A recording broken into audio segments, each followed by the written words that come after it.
2021년 12월 17일 오늘의 말씀 시작하겠습니다. 오늘 나눌 말씀은 레위기 17장 1절에서 9절 말씀입니다. 여호와께서 모세에게 말씀하여 이르시되 아론과 그의 아들들과 이스라엘의 모든 자손에게 말하여 그들에게 이르기를 여호와의 명령이 이러하시다 하라.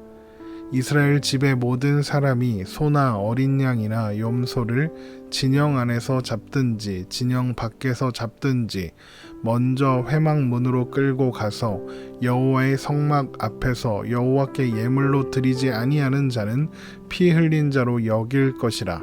그가 피를 흘렸은즉 자기 백성 중에서 끊어지리라. 그런즉 이스라엘 자손이 들에서 잡던 그들의 재물을 회막문 여호와께로 끌고 가서 제사장에게 주어 화목제로 여호와께 드려야 할 것이요 제사장은 그 피를 회막문 여호와의 제단에 뿌리고 그 기름을 불살라 여호와께 향기로운 냄새가 되게 할 것이라. 그들은 전에 음란하게 섬기던 순념소에게 다시 제사하지 말 것이니라. 이는 그들이 대대로 지킬 영원한 규례니라. 너는 또 그들에게 이르라. 이스라엘 집 사람이나 혹은 그들 중에 거류하는 거류민이 번제나 제물을 드리되 회막문으로 가져다가 여호와께 드리지 아니하면 그는 백성 중에서 끊어지리라. 아멘. 레위기 17장은 하나님께서 이스라엘의 모든 자손들에게 하나님께 드릴 소나 어린 양이나 염소를 회막이 아닌 다른 곳에서 잡아서는 안 되며 만약 그런 일을 하는 자는 그는 피를 흘린 자로 여김을 받게 되어 백성 중에서 끊어지게 될 것이다 라는 경고로 시작되고 있습니다. 레위기 17장 1절에서 6절 말씀입니다. 여호와께서 모세에게 말씀하여 이르시되 아론과 그의 아들들과 이스라엘의 모든 자손에게 말하여 그들에게 이르기를 여호와의 명령이 이러하시다 하라. 이스라엘 집 모든 사람이 소나 어린 양이나 염소를 진영 안에서 잡든지 진영 밖에서 잡든지 먼저 회막문으로 끌고 가서 여호와의 성막 앞에서 여호와께 예물로 드리지 아니하는 자는 피 흘린 자로 여길 것이라. 그가 피를 흘렸은즉 자기 백성 중에서 끊어지리라. 그런즉 이스라엘 자손이 들에서 잡던 그들의 재물을 회막문 여호와께로 끌고 가서 제사장에게 주어 화목제로 여호와께 드려야 할 것이요 제사장은 그 피를 회막문 여호와의 제단에 뿌리고 그 기름을 불살라 여호와께 향기로운 냄새가 되게 할 것이라. 사실 하나님께 드릴 제물을 성막에서 잡는 것은 우리가 살펴본 레위기의 제사 규례를 통해서 확인하는 것처럼 당연한 것입니다. 그런데 그 당연한 일에 대해서 하나님은 따로 경고하시는 것이죠. 그렇게 하신다는 것은 뭔가 특별한 이유가 있기 때문이 아니겠습니까? 그 이유가 무엇일까요? 그 이유는 크게 두 가지인데 첫 번째 이유는 하나님께 임의로 제사하는 것을 금지하기 위해서입니다. 하나님은 하나님의 백성들이 하나님의 임재로 나아갈 수 있는 방법, 그래서 하나님의 임재 안에서 참된 복을 누리며 살 수 있는 길을 직접 열어주셨습니다. 그 길이 바로 성막이고 성막에서 드려지는 제사죠. 그리고 그 일을 맡아 행할 사람으로 대제사장과 제사장을 세워주셨습니다. 이것이 하나님께서 제시하신 하나님께로 나아가는 유일한 방법입니다. 다른 길은 없습니다. 그런데 만일 누군가 성막 아닌 다른 곳에서 하나님께 드릴 예물을 잡는다, 제사를 드린다, 그렇다면 그것이 무슨 의미겠습니까? 바로 내가 생각하는 방법으로 하나님을 섬기겠다. 내 방법이 하나님의 방법보다 더 나은 방법이다. 하나님께서 제시하신 방법보다 하나님께 나아가는 더 좋은 방법이 있다. 이렇게 주장하는 것이 됩니다. 우리는 그렇게 하다가 죽임을 당한 사람들의 이야기를 이미 들어서 알고 있습니다. 바로 아론의 아들 나답과 아비후가 하나님께서 명령하시지 아니한 다른 불을 담아 하나님께 분향하려다가 죽임을 당한 일이죠. 레위기 10장 1절에서 2절 말씀입니다. 아론의 아들 나답과 아비후가 각기 향로를 가져다가 여호와께서 명령하시지 아니하신 다른 불을 담아 여호와 앞에 분향하였더니 불이 여호와 앞에서 나와 그들을 삼킴에 그들이 여호와 앞에서 죽은지라.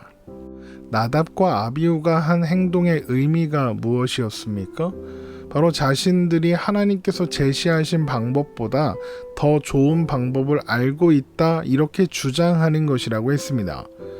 누군가 제사장을 통하지 않고 임의의 장소에서 마음대로 제사를 드리면서 그것이 하나님께서 기뻐하신 제사라고 한다면 하나님께서 과연 그 제사를 기쁘시게 받으실까요? 당연히 아닙니다. 하나님께서 기뻐하시는 제사는 더 나은 방법, 더 나은 재물, 더 나은 사람이 아니라 상한 심령이고 하나님의 은혜만을 구하며 하나님의 은혜만을 의지하며 나아가는 것이기 때문입니다. 그것이 대속죄일에 담긴 의미였습니다. 하나님의 은혜보다 더 나은 방법은 없습니다. 그 누구도 하나님을 대신할 수 없으며 그 누구도 하나님께서 여신 길보다 더 나은 길을 제시할 수 없습니다. 그 누구도 하나님보다 더 나은 길로 인도할 수 없습니다.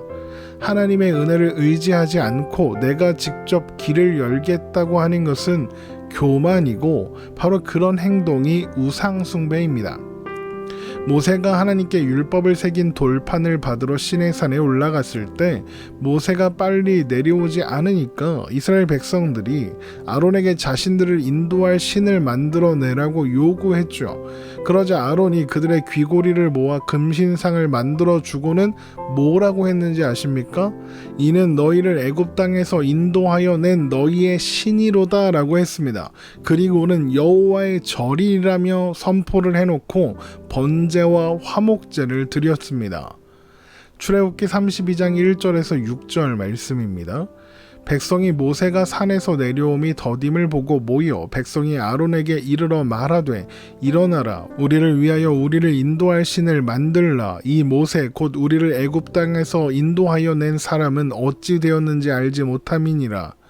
아론이 그들에게 이르되 너희의 아내와 자녀의 귀에서 금고리를 빼어 내게로 가져오라. 모든 백성이 그 귀에서 금고리를 빼어 아론에게로 가져가매 아론이 그들의 손에서 금고리를 받아 부어서 조각칼로 새겨 송아지 형상을 만드니 그들이 말하되 이스라엘아 이는 너희를 애굽 땅에서 인도하여 낸 너희의 신이로다 하는지라. 아론이 보고 그 앞에 제단을 쌓고 이에 아론이 공포하여 이르되 내일은 여호와의 절이니라 하니 이튿날에 그들이 일찍 일어나 번제를 드리며 화목제를 드리고 백성이 앉아서 먹고 마시며 일어나서 뛰놀더라. 그들이 금신상을 세워놓고 섬기겠다고 한 대상이 누구입니까? 바알이었나요? 아니면 애굽의 무슨 이상한 신이었나요? 아닙니다. 그들이 섬기겠다고 한 대상은 여호와 하나님이셨습니다. 그들은 그렇게 마음대로 임의대로 하나님께 제사를 드리며 하나님을 섬긴 것입니다. 그러나 그것은 우상 숭배에 불과하죠. 그러니까 하나님께서 제시하신 길에서 벗어난 것이 우상 숭배입니다. 그래서 하나님은 성막 아닌 다른 곳에서 예물로 드릴 짐승을 잡지 못하도록 경고하심으로써 우상 숭배를 경계하시는 겁니다. 그래서 성막 아닌 곳에서 예물로 드릴 짐승 잡는 것을 금지하시는 두 번째 이유로 이런 말씀을 하시는 것입니다. 레위기 17장 7절입니다. 그들은 전에 음란하게 섬기던 순념소에게 다시 제사하지 말 것이니라. 이는 그들이 대대로 지킬 영원한 규례니라. 그들이 전에 음란하게 섬기던 순념소란 염소신을 의미하는데 염소신은 애굽에서 이스라엘 백성들이 살았던 지역인 고센 근처의 도시 멘데스에서 주로 섬기던 신으로 그리스 신화에 나오는 염소의 신 판과 비슷한 그런 신입니다. 하나님께서 이것을 특별하게 경계하시는 것은 이스라엘 백성들이 출애굽할 때 많은 수의 이방인들도 함께 나와서 이스라엘 회중 사이에 끼어 있었기 때문입니다. 출애굽기 12장 37절에서 38절 말씀입니다. 이스라엘 자손이 라암셋을 떠나서 숫곳에 이르니 유아 외에 보행하는 장정이 60만 가량이요 수많은 잡족과 양과 소와 심이 많은 가축이 그들과 함께 하였으며, 그렇게 이스라엘 백성들과 함께 애굽을 떠난 사람들 중에서는 염소신을 숭배하던 사람들도 있었던 겁니다. 그런데 그들이 대속죄일의 규례에서 광야로 보내는 아사셀 염소를 보게 되겠죠. 그것이 그들은 마치 염소신을 위해서 드리는 제물이다라고 착각할 수도 있었을 겁니다. 그래서 대속죄일의 규례를 말씀해 주신 이후에 이 규례를 주셔서 아사셀 염소의 의미가 염소의 신에게 드리고자 함이 아니다, 그것은 다른 의미가 있다, 이것을 확인시키시고 그런 오해를 풀어주기 위해서 하셨다라고 할 수 있는 것이죠. 이 규례는 생각해보면 이스라엘 백성들과 함께 애굽을 탈출한 이방인들에게 선택의 여지를 주는 것이라고도 할 수 있습니다. 이 규례에 동의할 수 없는 이스라엘 백성 아닌 사람들은, 그러니까 이방인들은 이스라엘 백성들을 떠나서 갈 길을 가면 됩니다. 그러니까 백성들 가운데에서 끊어지면 되는 거죠. 하지만 이스라엘 백성들과 함께 하기를 원한다면 그들도 이 규례에 순종해야 하는 것입니다. 그래서 하나님은 이스라엘 백성들 뿐만 아니라 그들 가운데 거하는 거류민들도 번제나 제물을 드리고자 하면 오직 성막에서 오직 하나님께만 드려야 한다는 것을 분명하게 하시는 것입니다. 레위기 17장 8절에서 9절 말씀입니다. 너는 또 그들에게 이르라. 이스라엘 집 사람이나 혹은 그들 중에 거류하는 거류민이 번제나 제물을 드리되 회막문으로 가져다가 여호와께 드리지 아니하면 그는 백성 중에서 끊어지리라. 그런데 이것을 반대로 한번 생각해 보면, 만약에 이방인이라 해도 이스라엘 가운데 거류하며 이스라엘이 섬기는 하나님만을 섬긴다면 그도 또한 하나님의 언약 백성 공동체의 일원으로서 살아갈 수 있게 된다는 의미가 됩니다. 그러니까 이스라엘은 아브라함의 후손이라는 혈통을 중심으로 이루어진 공동체가 아니라 하나님의 약속을 믿으며 하나님의 은혜를 의지하는 사람들로 이루어진 공동체다라고 할 수 있는 것입니다. 출애굽 역사의 중요한 인물이기도 한 그니스 사람 여분네의 아들 갈렙이나 또 여호수아서에 나오는 라합과 그의 가족들이나 또 룻기에 나오는 룻 같은 사람들이 그 대표적인 예라고 할 수 있겠죠. 하나님 안에서 하나님께서 여신기를 통해 하나님 앞에 나아가 하나님의 임재 안에 거하는 그 사람이 바로 하나님의 백성이고 하나님의 자녀인 것입니다. 그래서 우리가 하나님의 언약 백성, 하나님의 자녀가 될 수 있는 것입니다. 하나님께서 성막과 제사를 통해 예표하신 예수 그리스도를 통하여 하나님 앞으로 나아가 하나님의 임재 안에 거하게 된 우리들이니까요. 히브리서 10장 19절에서 20절 말씀입니다. 그러므로 형제들아, 우리가 예수의 피를 힘입어 성소에 들어갈 담력을 얻었나니 그 길은 우리를 위하여 휘장 가운데로 열어놓으신 새로운 살 길이요 휘장은 곧 그의 육체니라. 하나님께서 여신 길보다 더 나은 길, 더 좋은 길은 없습니다. 예수 그리스도 그 이름이 가장 좋고 유일한 길입니다. 그래서 주님이 길, 진리, 생명 되시는 것입니다. 길, 진리, 생명 되시는 주님을 바라보며 의지하고 붙잡고 또 그 안에서 살아가는 우리라는 것을 잊지 말아야 하겠습니다. 오늘 말씀 이렇게 마치겠습니다. 오늘도 주님 안에서 복된 하루 되시기를 주님의 이름으로 축원합니다.